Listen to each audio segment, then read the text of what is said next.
It's a college baseball Tuesday. Tennessee lost twice. We're coming up on Rivalry Week, and some college hitters decided to make themselves some money in the upcoming draft. Let's talk about it. You are Locked On MLB Prospects, part of the Locked On Podcast Network. Your team every day.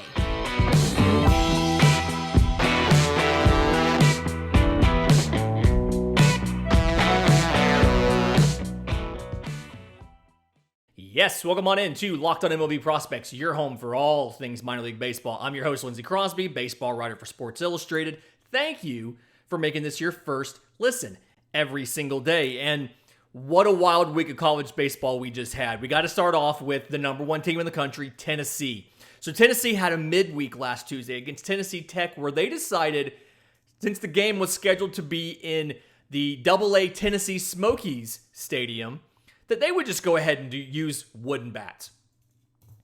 How'd that work out for them? Well, they lost 3-2. Offense looked pretty anemic. And then they got to conference play, and I think there may have been a little bit of a hangover. They lost Thursday night's series starter to Alabama 6-3 with normal college rules. So 12-0 start to conference play, best record anybody's had to start the SEC play. Ended on Thursday night. Now they come back. They beat Alabama 9-2 and then 15-4. They won the series. Looked a lot like what you expect. They're still number one in the country. Crazy weekend, though.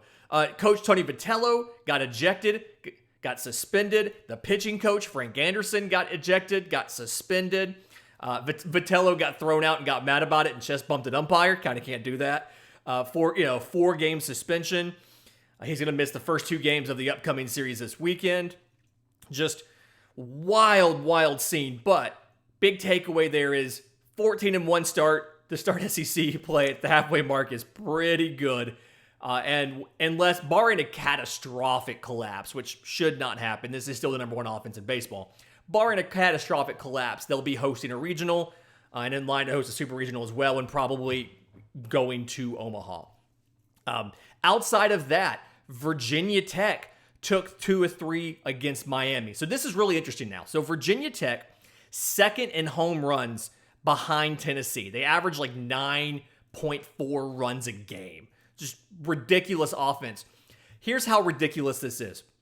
7 players for Virginia Tech have an OPS of over 1,000. 7 players have an OPS of over 1,000. They're out here putting up low A video game numbers. It's ridiculous. So they're going up against Miami. They've got Miami's got Carson Palmquist for game 1, Carson Ligon for game 2. Both get knocked out early. Palmquist gives up 6 runs on 10 hits in less than 4 innings.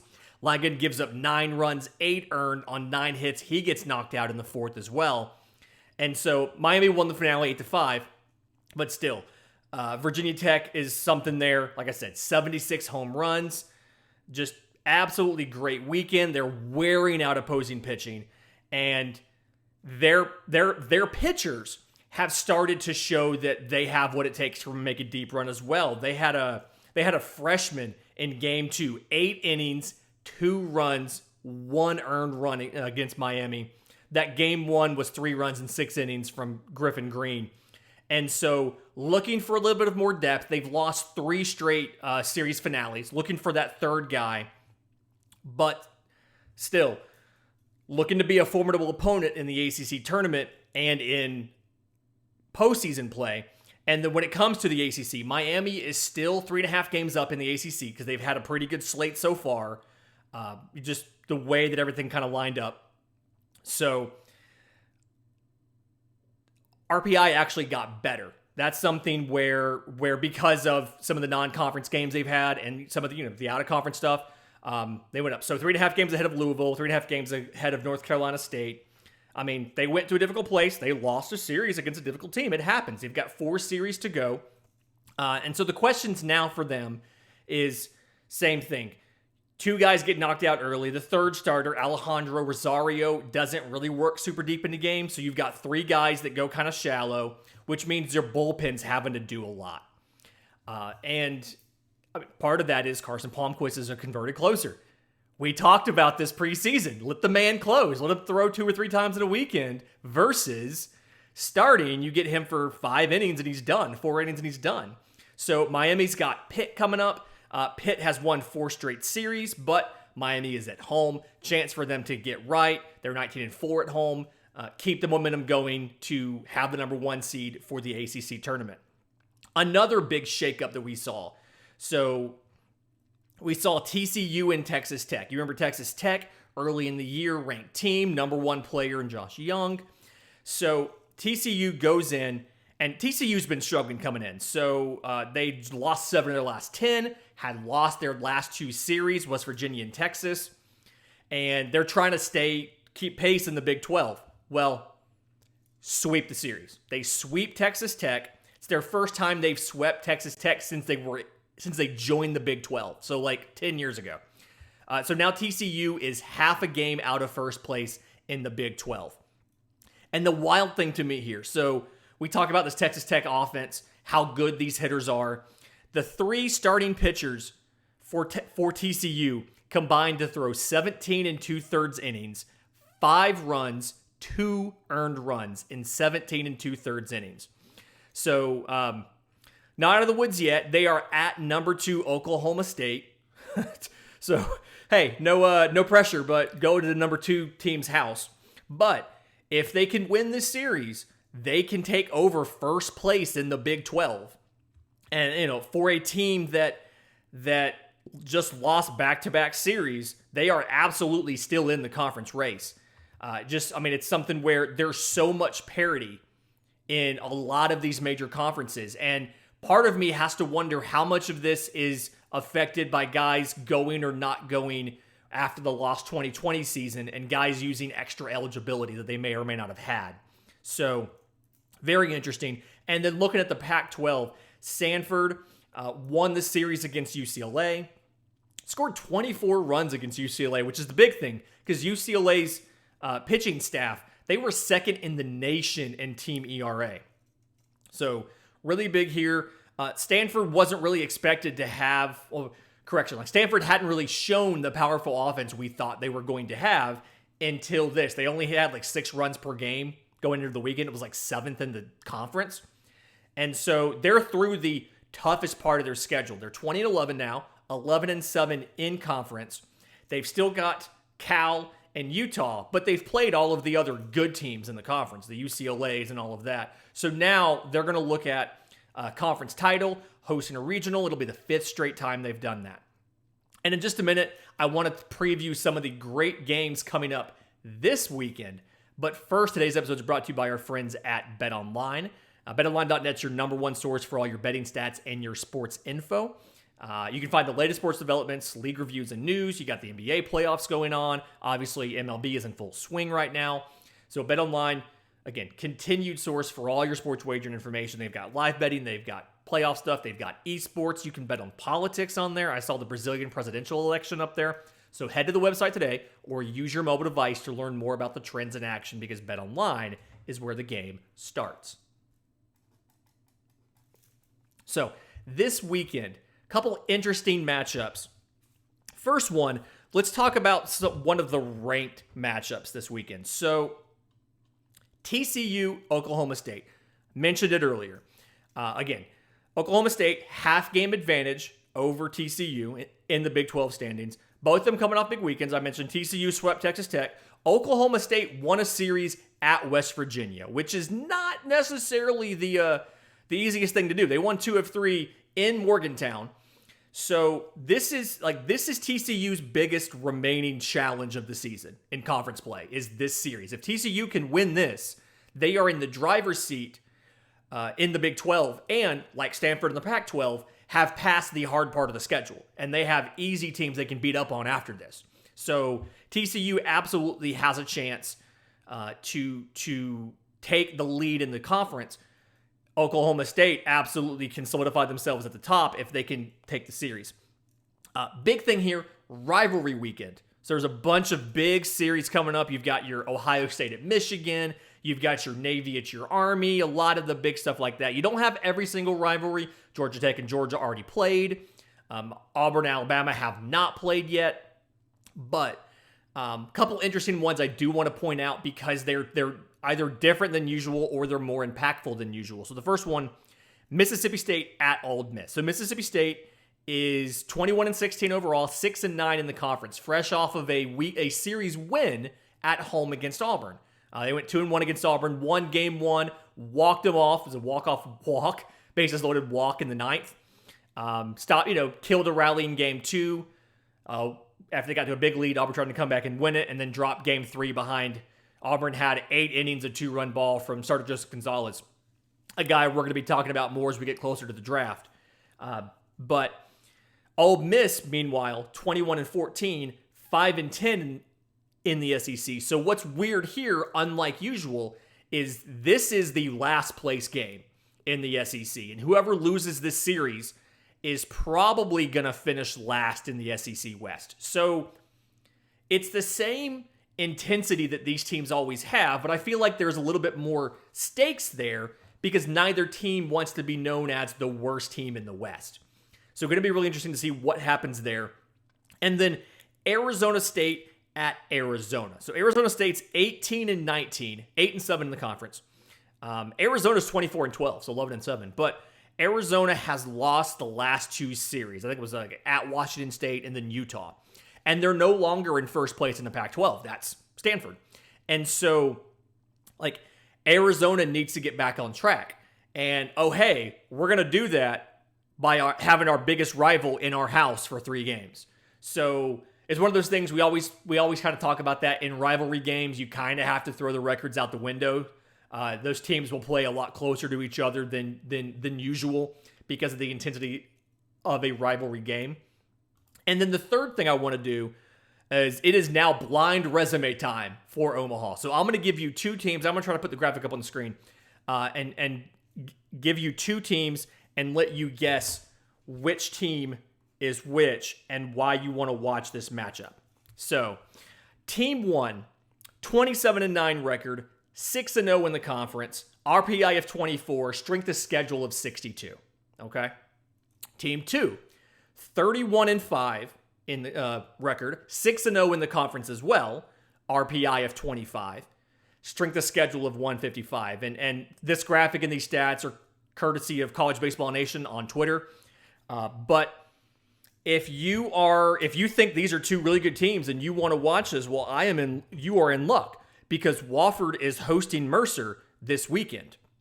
So this is to figure out who's going to win the Southern Conference. They have both swept the first 2 weekends of conference play. This is being played in Macon at Mercer's house. And like you saw, both of these teams, top 25 of RPI. So they're both on track to reach the tournament. But this matchup is probably going to decide the conference title. Mercer won it in 2017. Wofford's never won it. This is their opportunity to do that. The winner of this weekend series is probably going to be the team that decides it. I believe this is televised on ESPN Plus, so you can watch that over the weekend around your minor league baseball watching. And in just a minute, I do want to talk about, speaking of watching minor league baseball, some of the college hitters who are going to be draft eligible, who have made a name for themselves this year in college baseball and are climbing draft boards. But first, today's episode is brought to you by our friends at Rock Auto. So when you need a part for your car, you go into a chain auto parts store and they're going to ask you a ton of questions about your car. They're going to ask you, the model, like obviously the make and the model, but then the trim, the special packages it might have, is it an LX or an EX, all of that good stuff. And then when you get done, they're going to walk back to the dark back half of the building when the lights are off and not have your part. And they're going to have to ship it to your house. Instead of doing all of that, having to get there because you need a car part, your car may not even work, having to get to the auto parts store, all of that stuff, just use Rock Auto. You can save time and money while doing it because Rock Auto is a family business that has been serving DIYers for over 20 years. Reliably low prices for every customer. They have things in stock. It's a very simple process. I had to buy touch-up paint for my wife's car. And very simple. I put in the make and the model of the year. It popped up all of the options. And it showed me a picture of the sticker inside the door. And it said, right here is where you will find the sticker. This little section of the sticker right here, this is the code that tells you what the color is. So bring that code and punch it in here, and we'll tell you exactly what color your car is. And I punch it in, boom, kit pops up, everything you need to clean the spot, touch it up, seal it, everything done. Ship to my house, quick, easy, simple. So go explore the website, put in your car. You can see all of the things that they carry for your car. They probably carry most of the stuff your car needs. Brake parts, tail lamps, motor oil, whatever it might be. So go to rockauto.com right now and see all the parts available for your car or truck, and write Locked On in the How Did You Hear About Us box so they know we sent you. Amazing selection, reliably low prices, and all the parts your car will ever need at rockauto.com. So, talking about some of these college hitters, because we've had this conversation now on this pod time and time and time again about how so many of the college pitchers have been hurt or otherwise unavailable. And this draft class, like of the four components of the draft class, prep hitters, prep pitchers, college hitters, and college pitchers, college pitching is the weakest of the four. Well, college hitting is one of the deeper of the four. You've had a ton of guys who are just now getting to their eligibility for the draft, as well as a bunch of upperclassmen who have absolutely just destroyed this year and are putting themselves into this conversation. So, first one, I want to talk about a guy that I've seen personally, Sonny DiChiara, first baseman at Auburn. They call him the Thick King, thick with two C's. And transfer in from Samford, brought Brooks Carlson with him. And good hitter at Samford. He hit 41 home runs in 3 seasons there. But he transferred up from the Southern Conference to the SEC. And despite that, his numbers have gotten better. He's batting .452, .595, .946, 13 doubles, 11 home runs, and he's got twice as many walks to strikeouts, 30 to 15. He's started almost every game that he's played at first base. He was out for a few games with foot injury, one start at DH. All the rest have been at first base, and he's played a good first base. He is a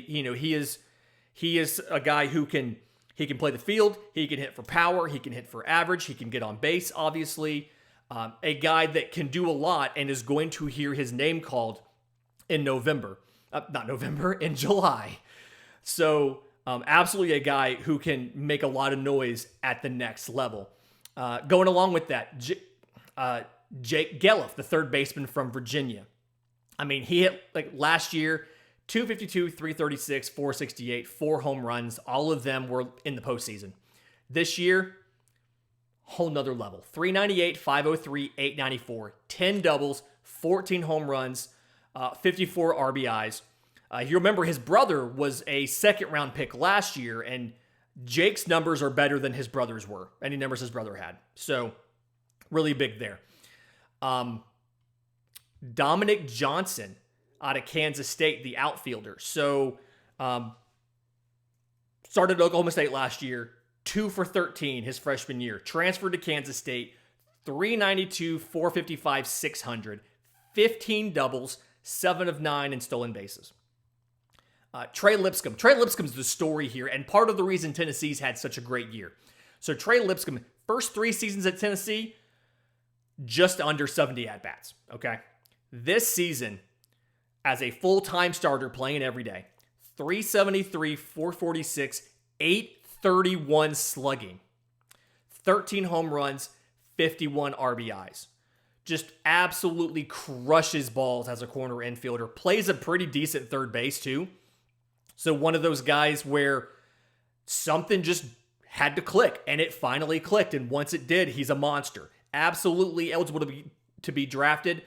The way this Tennessee team has looked, he feels to me like a guy that, depending on how that season goes, if for some reason they don't do the whole thing, they don't win the whole dang thing, he may come back.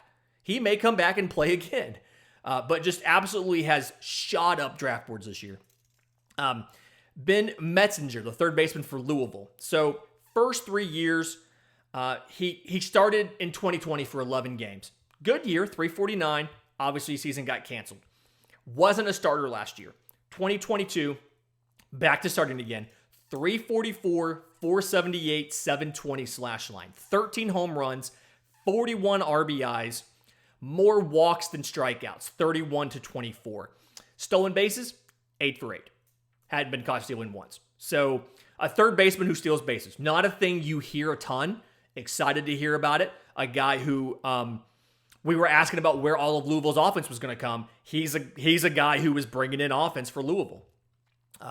Derrick Orndorff, the outfielder for Liberty. So spent 2 seasons at Penn State, transferred to Division II to Seton Hall, which apparently is in Pennsylvania. Never knew that. 2 more seasons there, and then transferred back up to D1. Now, had a good season at Seton Hall last year, 353, 15 home runs, but transferred up. He's facing better pitching because he's a whole conference up, or a whole, Division II to Division I.